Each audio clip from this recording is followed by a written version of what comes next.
Once we started making this series about horses, this is the third and final episode in the series, people kept telling us that if we really wanted to understand the market for thoroughbred racehorses, which is the glitziest of all the horse markets, that we needed to get to Keeneland. Keeneland is an auction complex in Lexington, Kentucky. They hold 6 major sales a year. The big one is the 2-week September yearling sale. Unproven horses bursting with promise. A horse that someone comes to Keeneland to buy with the dream that their yearling will be the next Justify or the next American Pharaoh or, God willing, the next Secretariat. Horse hope springs eternal. The yearling sale is the biggest sale like it in the world and the highest quality. A huge share of champions over the past few decades, maybe 40% of the winners of the biggest U.S. races were bought at Keeneland as yearlings. So this September, we decided to go see for ourselves. Keeneland is a massive complex with 1 racetrack and 1 training track, a sales pavilion, and 46 barns that each have 30 to 40 horse stalls. You travel around by golf cart. The grounds are extremely well manicured. From the first day of the sale to the last, you can smell fresh cut grass. For this year's September sale, there are about 4,700 yearlings in the catalog. It also takes a lot of people to make the thing work. Wade Cunningham, auctioneer, Keeneland. Rhoda Ferraro, and I'm director of Keeneland Library. We are the only library of our kind in the world, and we're by far the largest repository of information related to the thoroughbred breeding and racing industry. Sean Feld, bloodstock agent, working the Keeneland September sale, looking for yearlings to purchase. It's like panning for gold. You just keep sifting and sifting until something sticks. Robert Clark. I've been painting out here for the last 20 plus years. When I'm not painting horses, I will be dead. I'm Ann Archer Hinkle. I am the manager of Hinkle Farms in Paris, Kentucky. We first ran into Ann Archer Hinkle near the barns on the Saturday before the sale started. It was already very busy with potential buyers assessing the horses. Grooms and handlers walked the horses and tried to keep them calm. These horses have a lot of energy. Now they're being asked to present a more docile version of their competitive selves. Our team, with microphones and backpacks, just tried to not startle anything that might kick. Hinkle Farms is run by brothers Tom and Henry Hinkle, and now Tom's daughter, Ann. My great-grandfather bought the main part of the farm in 1926, and it didn't always have horses on it. He grew bluegrass seed and raised sheep and cattle, and then in about the 60s, he bought his first 2 mares, and now we're primarily a broodmare farm, but we do have like 200 head of cattle as well. Unlike many of the consigners or sales agents at Keeneland, the Hinkles only sell horses that they themselves have bred. These horses have been on our farm since when they were in their mommy's bellies, so we foal them out on the farm, raise them, and bring them up here as yearlings. That's kind of our niche in the industry. And how is Hinkle Farms feeling about their prospects at this year's sale? You're hoping that all your horses sell for a few $100,000 at least. You're always hoping that you're going to have someone that breaks out that might hit 7 figures. We budget really conservatively because we always hope to be pleasantly surprised, but it doesn't happen every year. This year, Ann Archer Hinkle has high hopes for a certain dark bay. Yes, I really love our Not This Time filly out of Stave. That means Stave is the mother or dam, and Not This Time is the father or sire. She's really, really gorgeous, and Not This Time is super hot at the moment. I mean, it's just like every day he has a new great horse out there. We heard about Not This Time in last week's episode. He is a stallion that is currently standing for stud at TaylorMade Farm. They are the biggest consigner at the Keeneland auction. They have so many barns that it's basically a TaylorMade neighborhood. When we find Mark Taylor at the pre-sale, he's wearing a black baseball hat with white lettering that reads, "Not This Time." Every time there's a horse race that's happening in the week preceding the sale, there's all these horses running, and most of them have relatives that are in the sale. So with us, Not This Time is our stallion. He's had this incredible run. The last 3 weeks have just been, it's like fantasy land. I can't even keep up with all the horses that are running well. those results, every day they're coming in, a rising tide raises all ships, right? So it's not just the not this times we're selling, but other consignors have not this times. That's affecting the value. When Not This Time started out as a breeding stallion, his stud fee was $15,000 per live foal produced. Now, it's $175,000. That's a one-time fee. The stallion's owners don't get a share of any future sales or horse racing purses. But like Mark Taylor said, if your stud's offspring start winning a lot of races, as Not This Time's offspring have, that drives your stud fee even higher. When we first spoke with Mark Taylor a couple weeks before the yearling sale, he was feeling bullish. So how's he feeling now, the day before the auction starts? Well, it's been busy. We keep some metrics year to year, and as of the end of the day yesterday, the number of shows, that's the number of visits by buyers. That doesn't always translate to a good sale or a bad sale, depending on whether it's up or down. But the amount of traffic was up about 15% versus last year. I'd rather it be up than down, and we hope that the money goes along with that. Today on Freakonomics Radio, we will watch how the money goes along. We will talk to some of the people who are buying these racehorses. Once you get to that point, all you're thinking is drop the hammer, drop the hammer. We learn about the importance of the horse export business. American thoroughbreds have been bought and sold all around the world and have formed the foundation of the stud books in many other countries. We ask where the money comes from to buy all these horses. You can bet races all day in the U.S., and then at night you can bet races simulcast from Australia and Hong Kong. And we wonder whether horse racing, the sport of kings, has a future. Why not expand the casino operations and let horse racing go? Part 3 of our series, The Horse Is Us, starts now.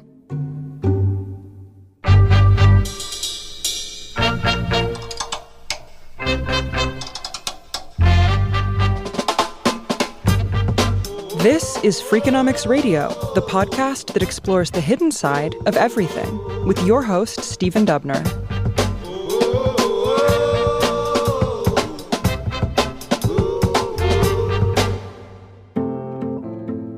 Thoroughbreds in particular, they're kind, they're trusting, they're just magnetic in every which way, and they give back more than you get from them. That is Cormac Brannock. If you want to pull off a sale like Keeneland's yearling sale, you need someone like Brannock running the show. I'm the Senior Director of Sales Operations at Keeneland. We spoke with Brannock a couple weeks before the September sale. He grew up in Ireland, where he got an undergraduate degree in biotechnology. Then he came to the States and got a PhD in veterinary science at the University of Kentucky.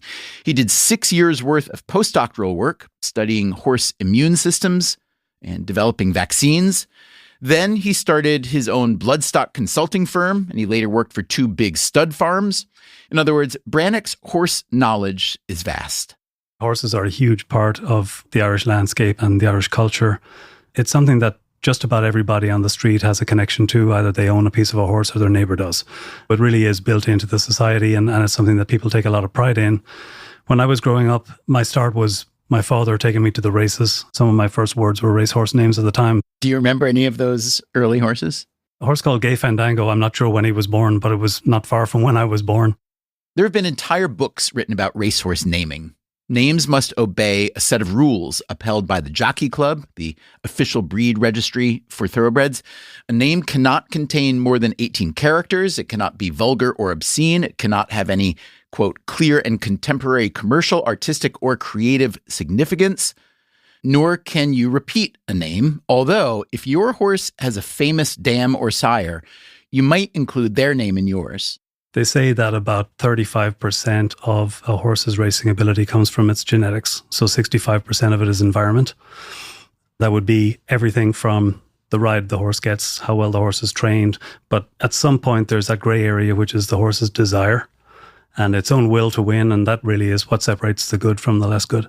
If we were to ask 10 buyers who are coming to your yearling auction at Keeneland this year, what they think is the most important factor that goes into assessing a horse that they're considering buying, do you think we'd get 10 totally different answers?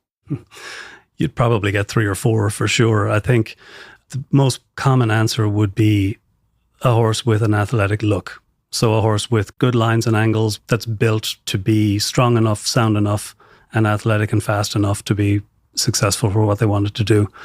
Pedigree is obviously another massive component, but, pedigree doesn't win races. That's on paper. And thirdly, the veterinary component, how clean do the horses vet? Now, how much of what you just said will be included in the catalog that you and your colleagues put together for the September sale? So the catalog in its old sense is a print book that is somewhat out of date by the time the sale even happens because it's printed and distributed around the world weeks ahead. But the online digital catalog is something that's becoming a lot more dynamic over the last several years, and COVID had a hand in that, where there are walking videos, there are photographs of each horse, and then there's an updated pedigree version that shows what the other family members have been doing since the horse was entered in the sale back in May. So you and your team, who are responsible for putting together this catalog and conducting these yearling sales, describe the effort that goes into that. How big is your crew? Where do they go? What kind of information do they gather? Probably the biggest part that we do as a sales team is the inspection process. The entry deadline is May 1st every year. Once we accumulate those entries, we split into 2 teams of 3 people a team and travel mostly locally, but also out of state on some occasions to see, in this year's case, 3,200 or more of the yearlings entered in the sale. We went to about 410 farms. Wow. And why we do that is we want to put the best physical versions, the best athletes forward in the sale and not just go by what's on paper. How are prices set? So sellers will set a reserve if they choose to. The old adage is you value your horse and you set the reserve at 2/3 of that price. If you think the horse is worth 150, you set a reserve at 99 and let the market play it out from there. Some people push the envelope, some people don't set any reserve. The reserves are not disclosed under any circumstances unless the seller chooses to. When you and your team are going around to these 410 farms, though, and you're actually seeing the horses, is there sometimes the case where the seller will say, this is a $150,000 horse, and then you and your team say, no, we think it's a $75,000 horse? That does happen. So when the sellers or the consigners, their agents, enter the horses, we'll invite them to send in what's known as a wish list, which is the placement that they would like each individual horse to be within the sale. And a sale of this size has 12 different days, and they're paired. So book 1 is 2 days, book 2 is 2 days, and so on. And the prices, typically, the median price per book goes down by 50%. What's day 1? About 450,000 in a good year, median price for the yearling sold. And it drops to low 200s and then to 100 to 50 and so on. So it helps the buyers know when they want to show up. If they have a budget of $30,000, they're going to show up in book 5. They're not going to work for 12 days to buy a horse on day 11. What share of buyers are American versus global? About 2/3 are domestic. Of the remaining 1/3, what would you say are the top 3 spending countries? Those would be Ireland, Japan, and possibly Saudi Arabia nowadays.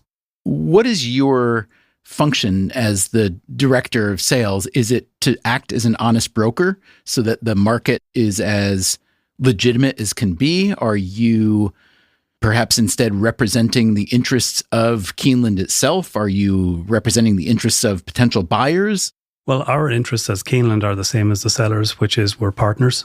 Keeneland will charge a house commission of 5% for sales for horses sold. And so we want what they want, which is the best, most successful sale across the board. Structuring the sale, what our role would be as a sales team would be to just ensure that we think the better horses are forward. We don't want weaker physicals to be at the front of the sale and create the wrong impression about the crop or the group of horses in general.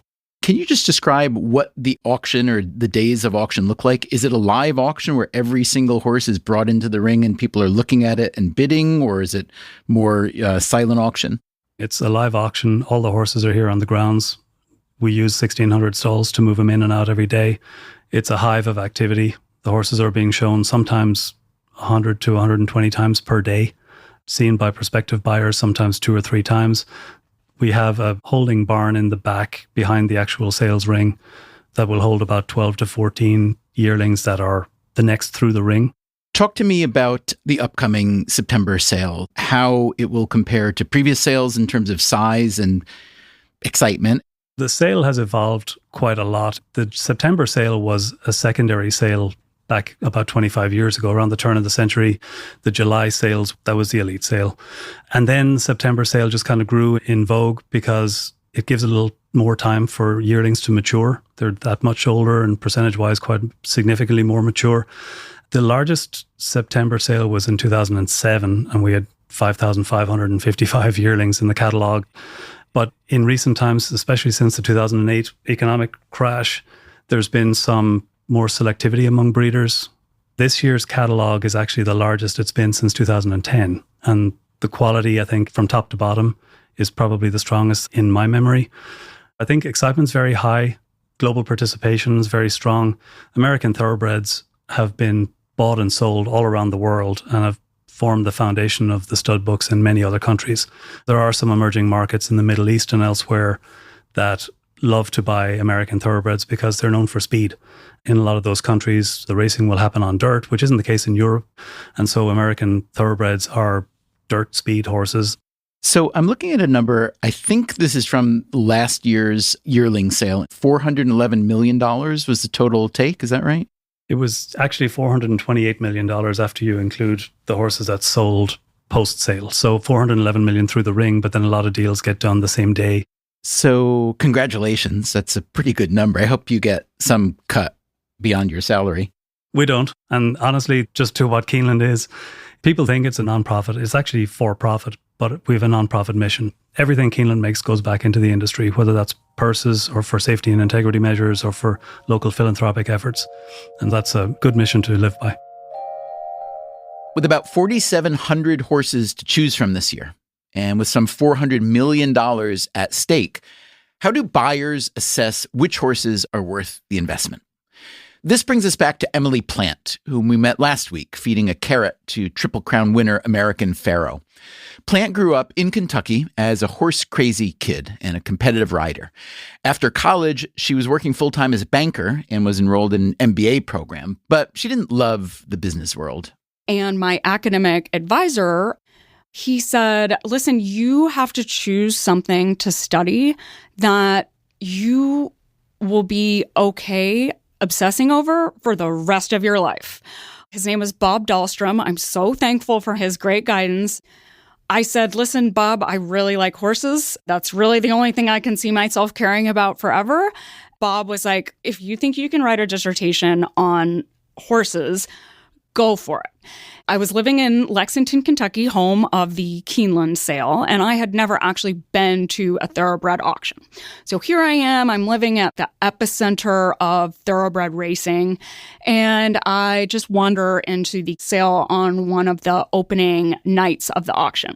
This would have been 2006. Open to the public, yes? Open to the public. Anybody can come in and view what's going on. I immediately see a horse sell for $5 million or something. And me as a lifelong horse person, the horses that I was dealing with are like $5,000, $10,000 horses. To see a baby racehorse that has never been asked to run, never been asked to carry a rider, its only potential at this point, to see somebody spend millions on a essentially worthless baby racehorse, something flipped in my brain and I was like, oh, I think this might be my destiny. I became instantly obsessed. Today, Emily Plant is a marketing professor at the University of Montana, and she runs a thoroughbred consulting business alongside the racing analyst Bill Oppenheim. I publish the Stallion Spectator rating. That is a several hundred-page research volume with all kinds of detailed statistics about stallion performance and how they rate historically in terms of their quality. And then we publish the Thoroughbred Market Report, which is a monthly magazine tailored for investors in the thoroughbred business. How do you think about the risk or the return on investment or the predictability, whatever you want to call it, when it comes to trying to buy any unproven horse at auction? You're supplying all these potential buyers with all kinds of information. And so people are gathering this data and they're looking at the horses in the flesh. But when it comes time to measure the correlation between the price that they pay and the success that a given horse will have on the track, how do you think about that? You're never going to like that answer. If you try to look at buying a horse as a straight rational return on investment, there's no explanation there. There's nobody that can claim that it's irrational. But here's the thing. There is a very small chance that you will hit a huge success.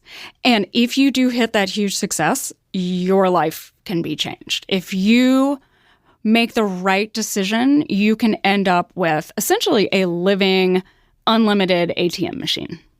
The other part of it is people like to go to the racetrack and see their colors on their jockey. They like to watch their horse run. It's a social thing. So there's also plenty of non-pecuniary benefits in terms of the ownership.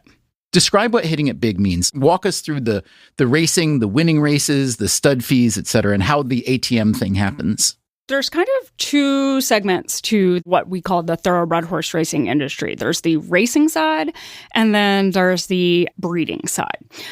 Obviously, they're completely tied together, and horses kind of move through these segments as they age. Now, obviously, people stay involved at multiple levels of the game. Let's say I'm in the racing part of the ownership group, and I want to, quote unquote, keep a leg or retain some ownership. So I might stay in, but the money for a top racehorse at the end of their career, for the colts, they're going on to stud deals, huge money. How much? Huge money. You hear stallion deals, $100 million for a top prospect. You value them at what they'll be able to make at stud, basically in the first 4 years that they're a stallion. The other thing is that once a young colt wins like one high-profile race, the competition to buy him as a stallion prospect is already starting. Let's say you enter into a $60 million stud deal for a colt in August because you think he's going to go on and do great things, and he turns out to be a complete dud. He's not even worthy of standing at stud in Kentucky, and he ends up going to Louisiana and standing for $2,000. So even though it might be a little more straightforward on the stallion side, it is still really risky. Emily Plant's research reports are meant to help mitigate that risk. Her clientele includes some of the biggest breeders in the country, as well as some smaller farms. One of our longtime clients, a family business called Hinkle Farms. They are a subscriber, they get the information, and then we'll be meeting with them to talk about the data as it relates to their own mares and help them think through their mating decisions for next year. At the Keeneland September sale, Emily Plant walks us over to the maze of barns behind the sales pavilion to chat with Ann Archer Hinkle. They are generous enough to sit down with us once a year and talk us through some of their data because you need someone to help you make sense of it. Finding the right fit for each mare is a little bit of a puzzle. Remember, at this year's sale, the horse that Hinkle is excited about is a filly that was sired by Not This Time. Yes, I really love our Not This Time filly. So, what stud fee would you have bred to Not This Time? Do you remember what you paid for him? I think it was $150. Pretty high, but, Not This Time, a tailor-made stallion. We've talked about him before. Started for a very modest price, $15,000. Maybe he wasn't $150. I'm really bad about remembering what price you bred him to because it's like we bred this mare 3 years ago.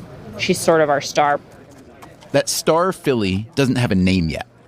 It is usually the buyers who give the horse a name and then register the name with the jockey club before they run their first race. So this filly for now is called Hip 144.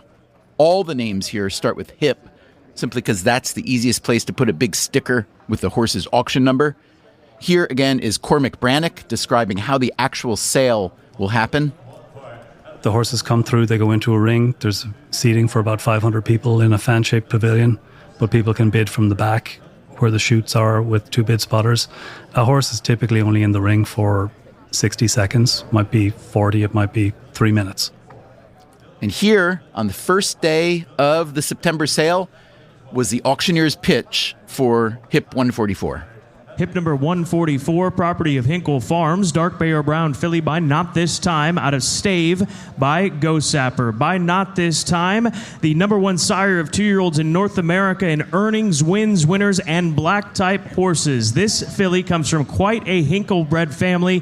The filly's mother, a stakes performer at fairgrounds. The filly's half-brother, Spirit's Mischief, that son of Into Mischief, a winner at both Keeneland and Saratoga. And under the stakes-winning second dam, you'll find Westwood, who as a maiden was third in the Grade 1 Santa Anita Derby.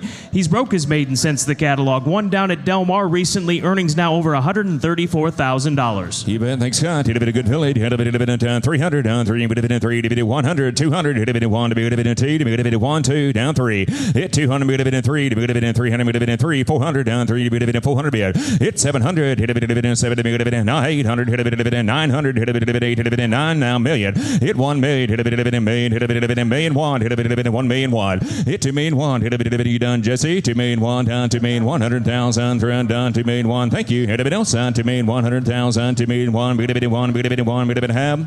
Roger, $2 million. Thank you. Hip number 145, consigned by Claiborne Farm agent Dark Bay or Brown. And that was the sound of Hip 144 selling for $2 million. Coming up after the break, we celebrate with the Hinkles and we track down the buyer. I'm Stephen Dubner. This is Freakonomics Radio. We'll be right back.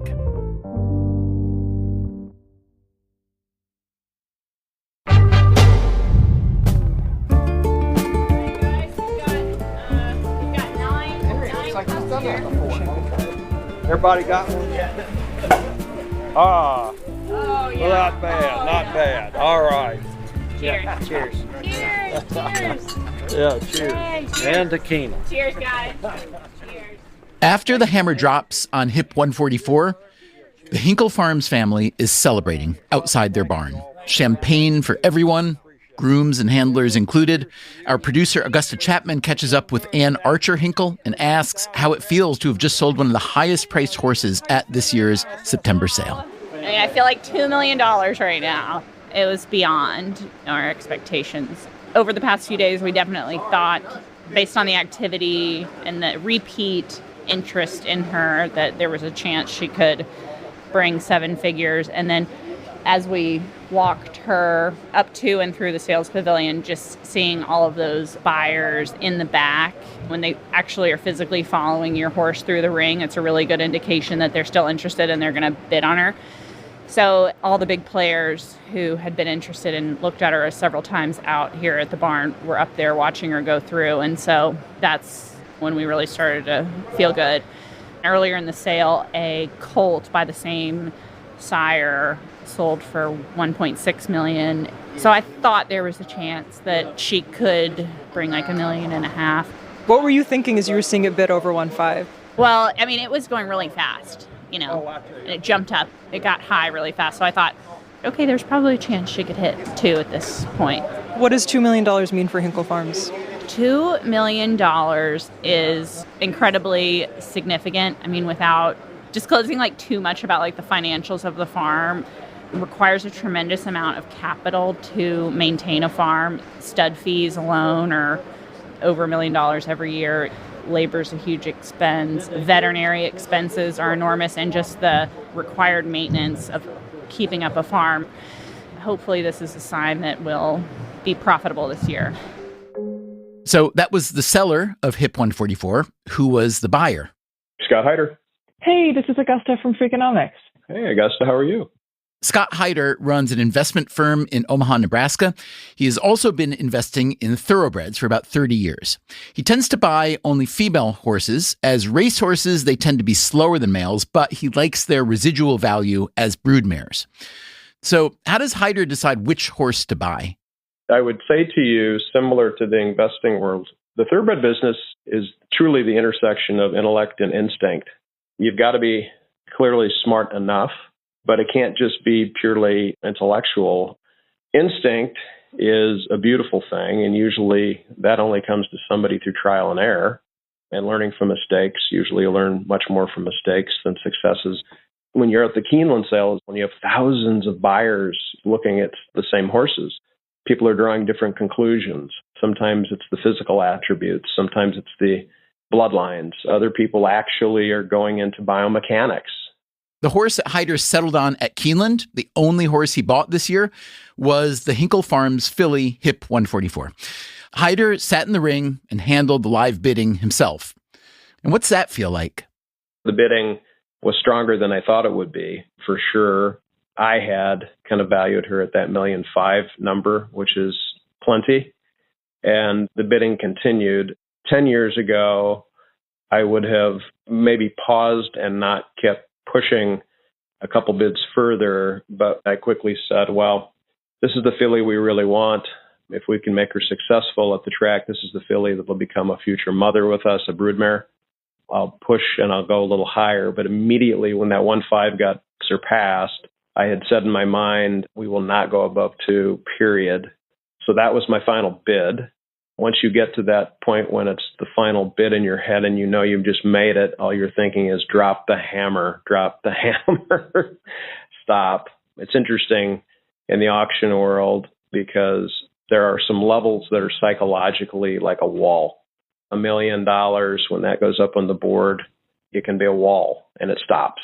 2 million is the same thing. So I thought perhaps that would stop people, and it did. They dropped the hammer. I had the whole team with me, and I looked at everybody and I said, well, let's hope this filly's really fast, folks, because I just stretched. $2 million is a lot to pay for a 1-year-old filly, but Hip 144 wasn't even close to being the most expensive horse at the Keeneland sale. A colt sired by Gunrunner went for $3.3 million. All told, more than 3,000 yearlings sold for a total of more than $530 million, setting a world record for a thoroughbred auction. 56 horses sold for more than $1 million each, another record. These numbers would seem to suggest a healthy horse racing industry, but it's more complicated than that. Mark Taylor of TaylorMade Farm told us that record prices do not reflect any kind of racing boom. In fact, these high prices are the result of shrinking supply. There are fewer good horses to buy. Right now, our thoroughbred foal crop is smaller than it's been in a long time. Why is the crop smaller? Well, there's a lot of reasons to that. If you look at the big 30,000-foot view, the proliferation of simulcasting and people watching racing on TV and gambling on racing on TV as opposed to being there in person has naturally reduced the number of racetracks that you need. So less tracks, you need less horses.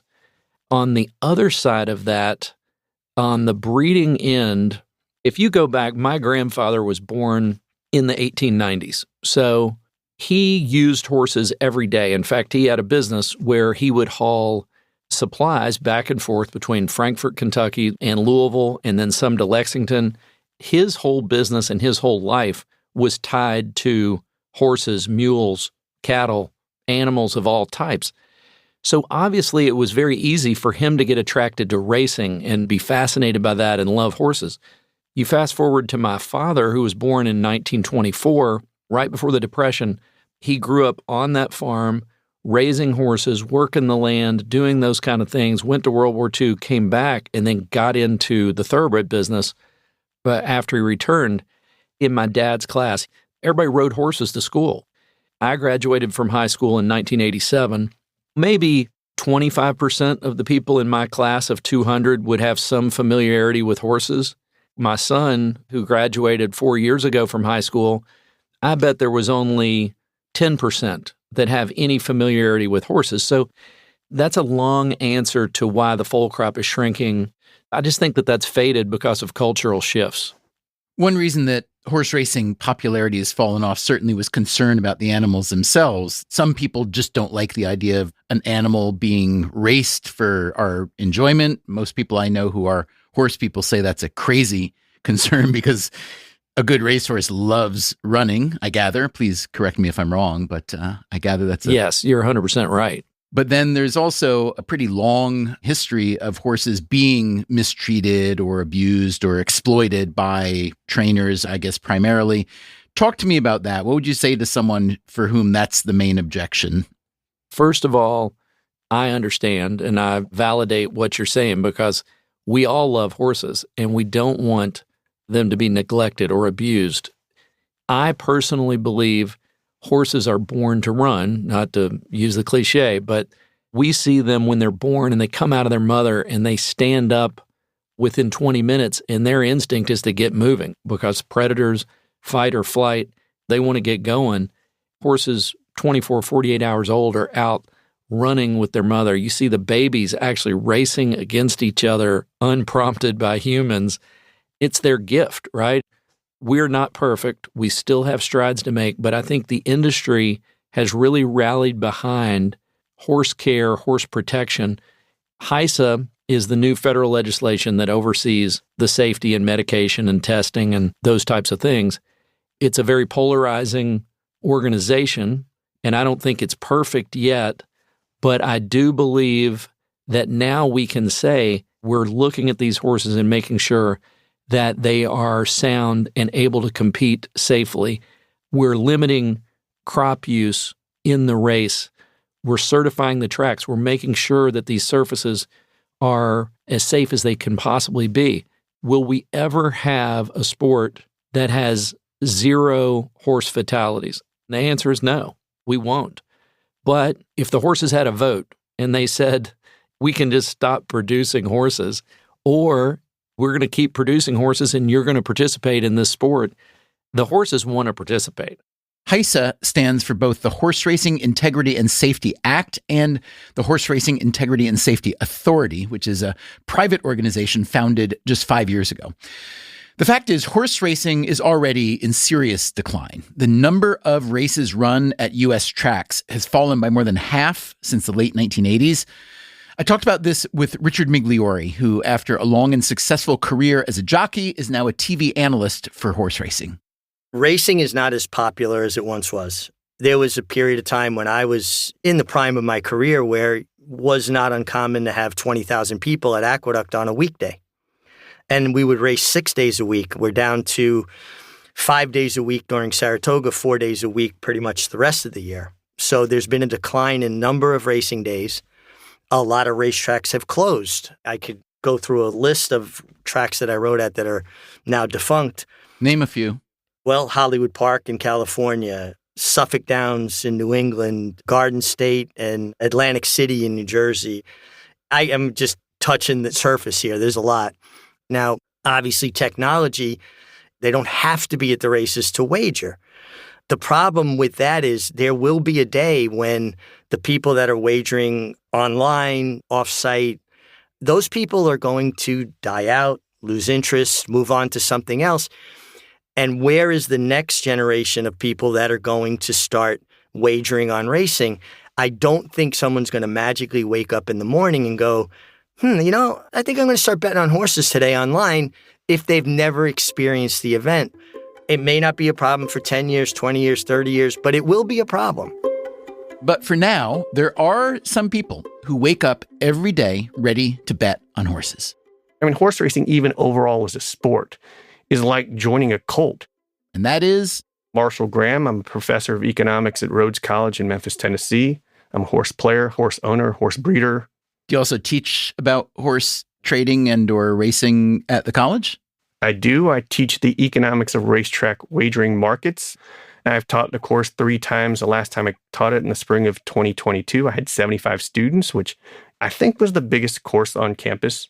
Rhodes is a small college with about 2,000 students, and I'll teach it again in the spring of 2026. Describe the median student who takes the course. What are they looking for? What are they hoping to get out of it?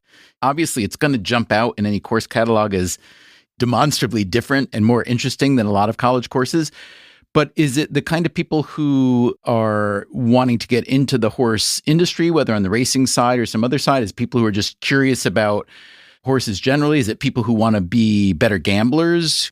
Well, first of all, there's a lot of interest in gambling, especially with the Supreme Court decision that legalized sports betting. In 2017, when I first taught the course, I was very careful to not focus on betting.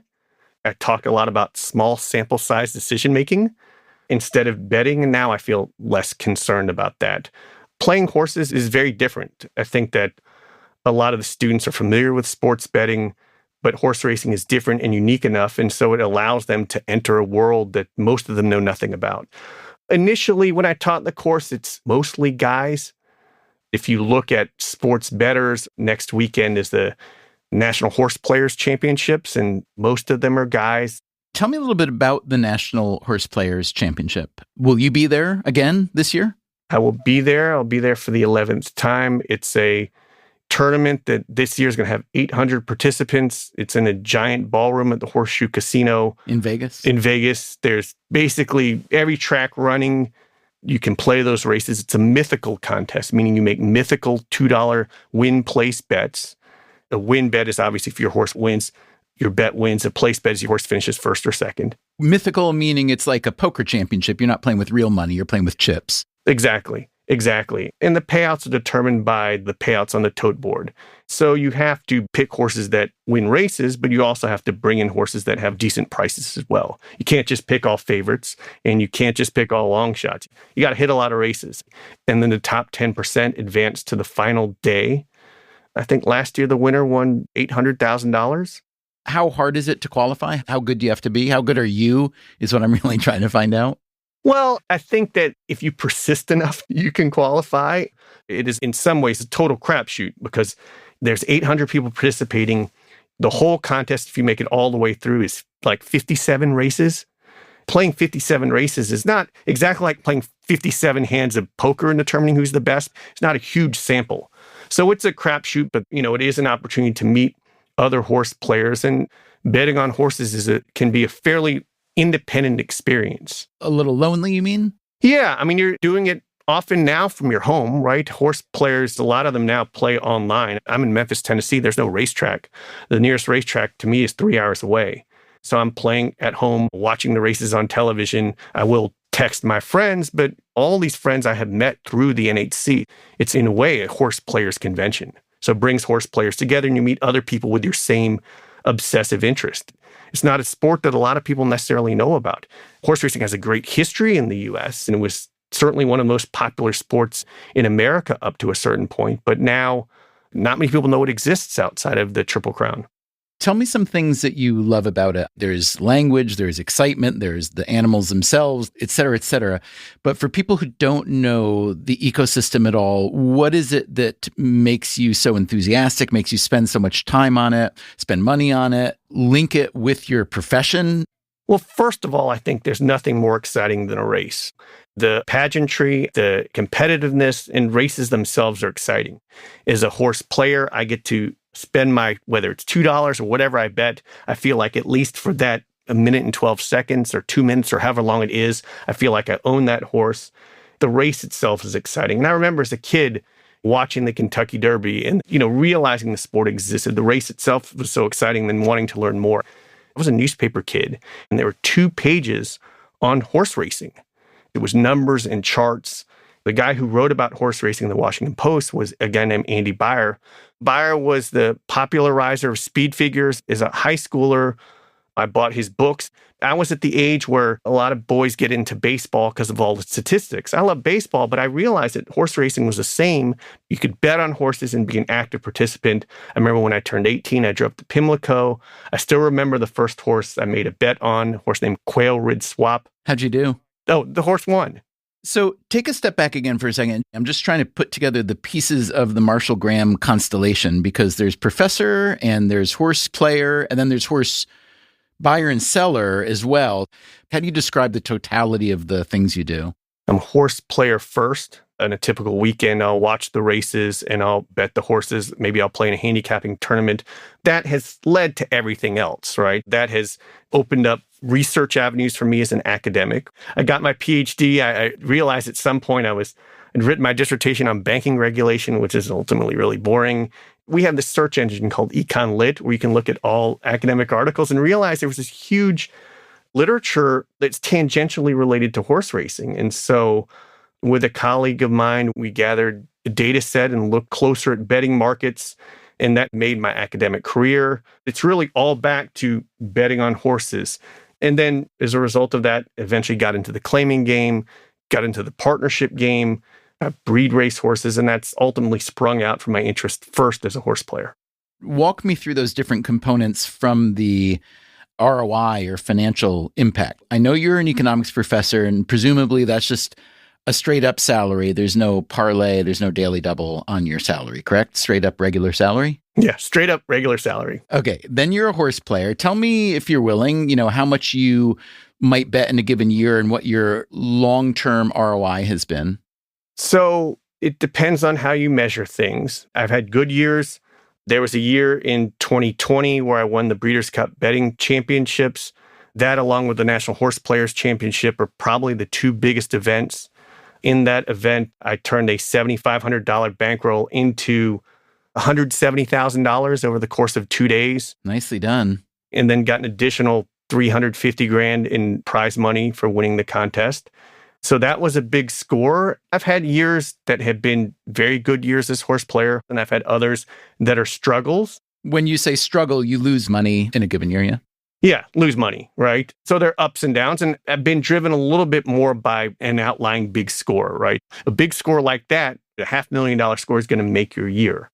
I assume you pay taxes on the winnings. Yes, I'm very diligent about taxes. For people who don't know much about sports betting or only know about the modern version of legal online sports betting, describe why horse playing may give you an advantage in who you're actually betting against and why you think that's an advantage. Well, when you bet sports, you are betting against the house, right? There's some elements where the house, the bookmaker, is able to spread their bets across multiple teams and lower their risk. But ultimately, if you're successful, if you're a winning sports player, the book is going to severely limit you or cut you off.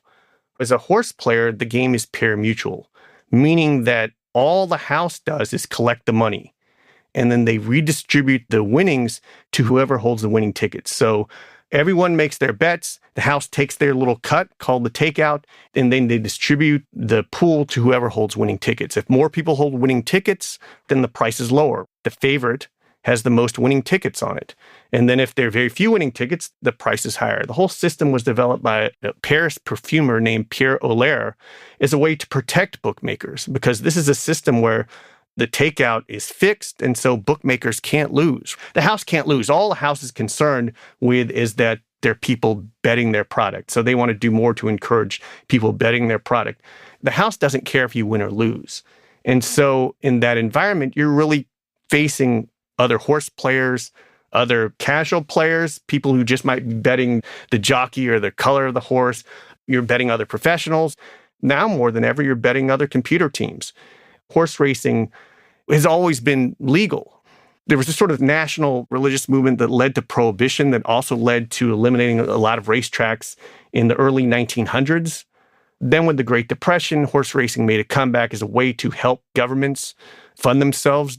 Racing then arose as really legalized monopolies for gambling. The only place to go bet outside of Las Vegas was to go to the racetrack.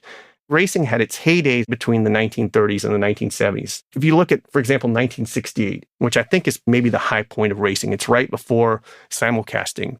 In 1968, you had the bet on track. Aqueduct, which is the racetrack in New York, it's in Queens, it had 139 days of racing. And its average attendance was 30,000 people. It outdrew the Mets, the Rangers, the Yankees, and Knicks that year. So how far has it fallen from the peak? Well, it's been dramatic. I think the peak in terms of handle, how much was bet on horse racing, was 2002, 2003, and that was about $15 billion a year. Now it's fallen to $11 billion a year. So it's down 57% inflation adjusted from its 2002 peak. Coming up after the break, a surprising subsidy that is keeping some racetracks alive. I'm Stephen Dubner. This is Freakonomics Radio. We'll be right back.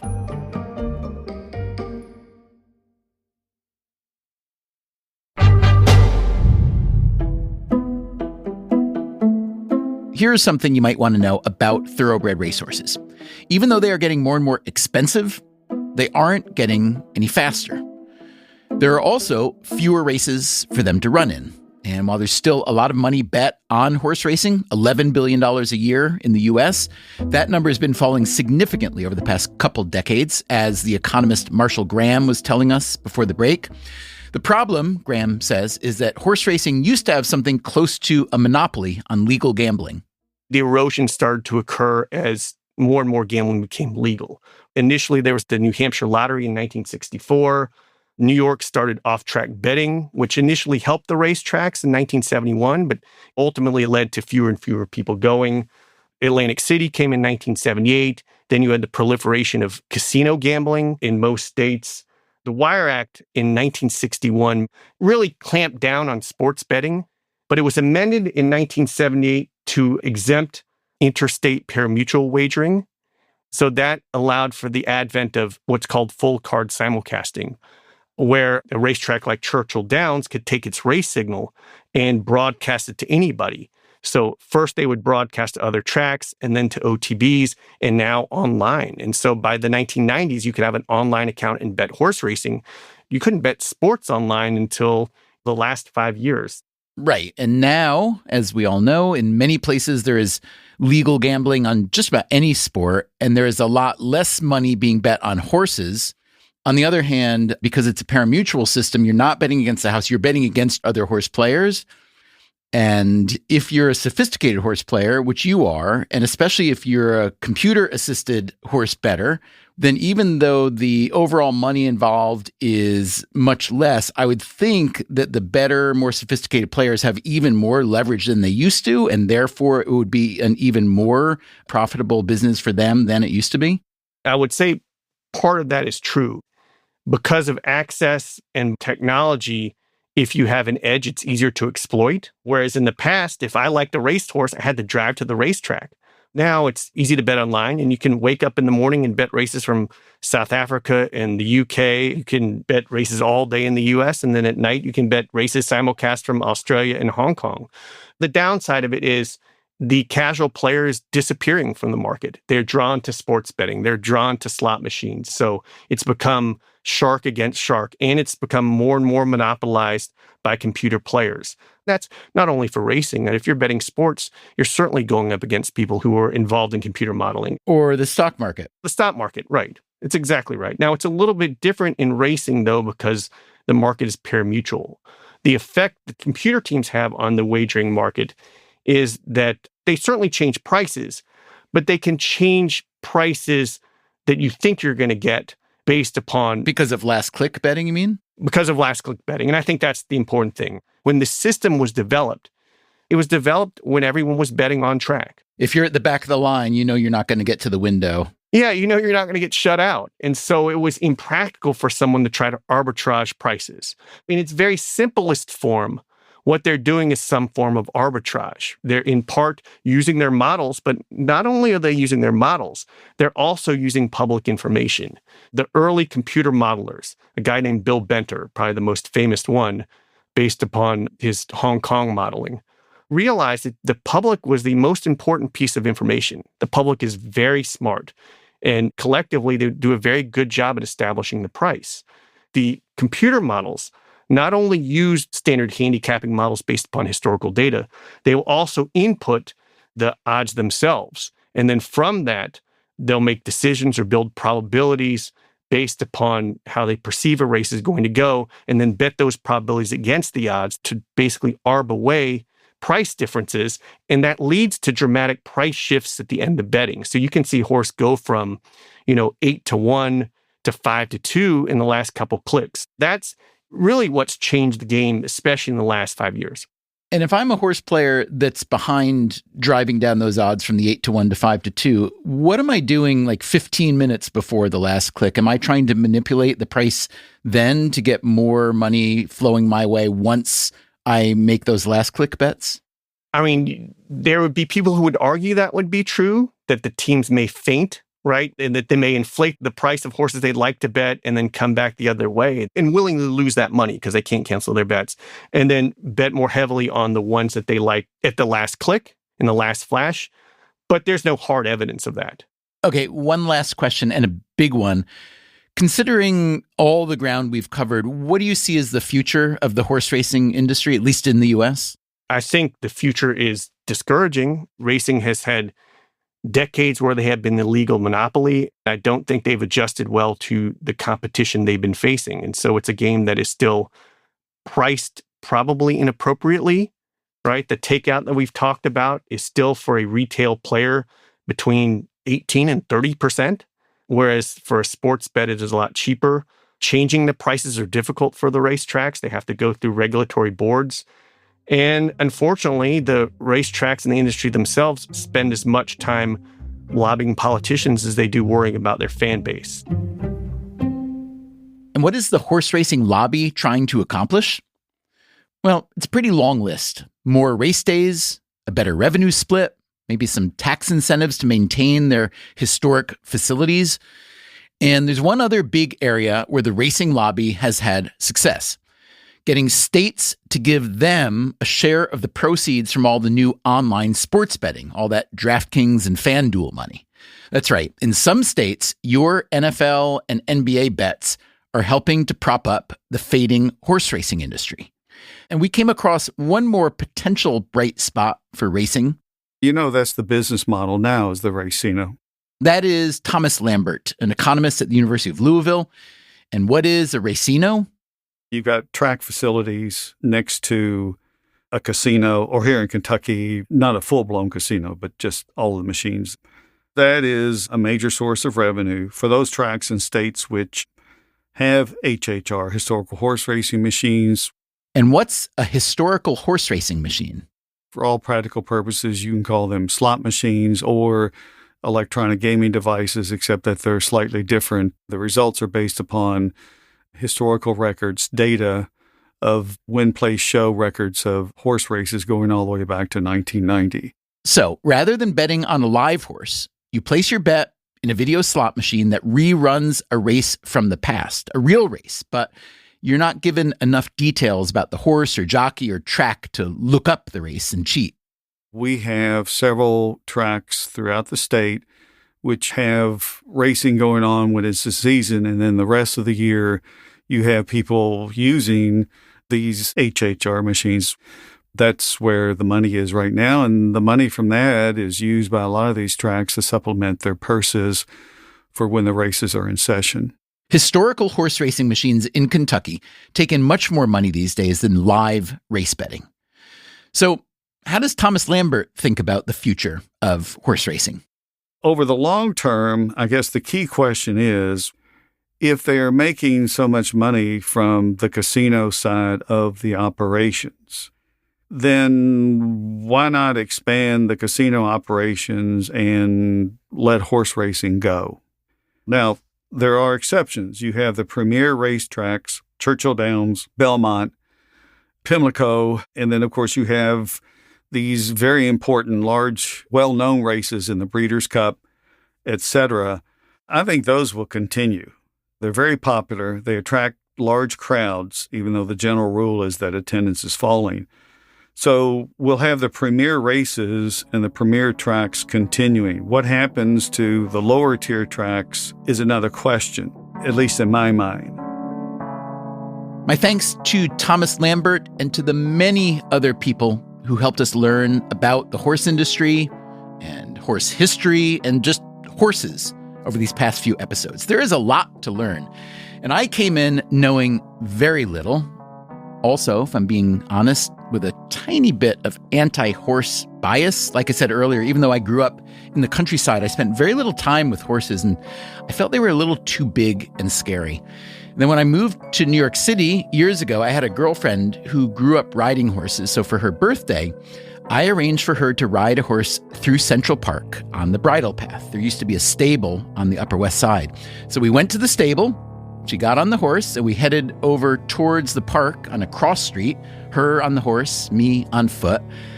Then when we got to Central Park West, the horse bolted straight down Central Park West. Cars are slamming on their brakes.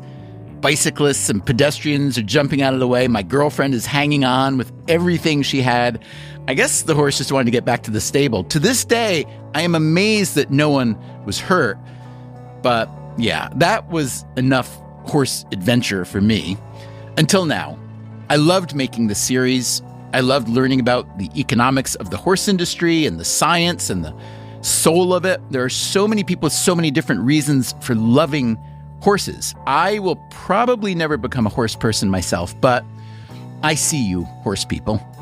I'd like to offer special thanks to Constance Hunter, one of the many horse-loving economists we spoke with for this series. If I had not had the good fortune to sit next to Constance at an economics conference, this series wouldn't have happened. Constance also told me about a horse charity she's involved in called Gallop NYC. It offers therapeutic riding to disabled New Yorkers. It's really nice to see that over a century since horses were displaced as a technology for transportation and manufacturing, that people are still finding new uses for them. I'd love to hear what you think about horses. Our email is radio@freakonomics.com. We will be back next week with a new episode. Until then, take care of yourself. And if you can, someone else too. Freakonomics Radio is produced by Stitcher and Renbud Radio. You can find our entire archive on any podcast app, also at Freakonomics.com, where we publish transcripts and show notes. This episode and this whole series was produced with great skill by Augusta Chapman and edited by Ellen Frankman. It was mixed by Eleanor Osborne with help from Jeremy Johnston. Special thanks to Nick Nevis for field recording in Kentucky, to Emily Plant for all her help at Keeneland. Also, thanks to the Keeneland team itself, and to everyone in Kentucky who gave us their time and their insights. The Freakonomics Radio Network staff also includes Alina Kuhlman, Dalvin Abuaji, Elsa Hernandez, Gabriel Roth, Greg Rippin, Jasmine Klinger, Morgan Levy, Sarah Lilly, Teo Jacobs, and Zach Lipinski. Our theme song is Mr. Fortune by the Hitchhikers, and our composer is Luis Guerra. As always, thanks for listening. There are definitely people who claim to be horse psychics. Would you apply the word empirical to them? Wow, I feel like I'm going to make a lot of my friends mad that use animal communicators. If a friend like that gets mad, then they're not really a friend. The Freakonomics Radio Network, the hidden side of everything. Stitcher.